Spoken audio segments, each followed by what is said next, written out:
जिथे सत्य तिथे आम्ही. माशिक पूरस्थिती. दुतोंड्या मारुती गळ्यापर्यंत बुडाला सलग पावसामुळे आणि गंगापूर धरणातून विसर्ग झाल्याने गोदावरी नदीची पातळी झपाट्याने वाढलीये. दुतोंड्या मारुती मूर्ती गळ्यापर्यंत पाण्यात बुडाल्याचे दृश्य दिसले असून रामकुंड परिसर पाण्याखाली गेलाय. प्रशासनाने नागरिकांना सतर्क राहण्याचे व नदी काठापासून दूर राहण्याचे आवाहन केले.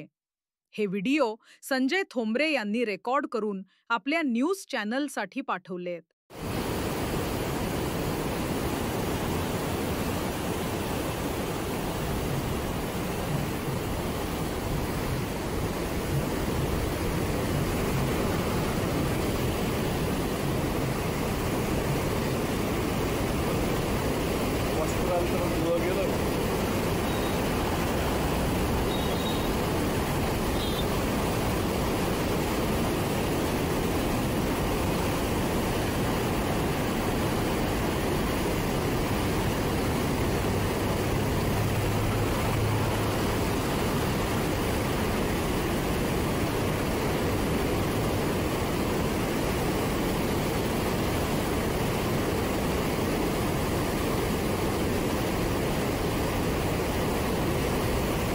अशाच बातम्या व अपडेट्ससाठी आमच्या व्हिडिओंना सबस्क्राईब व लाईक करा.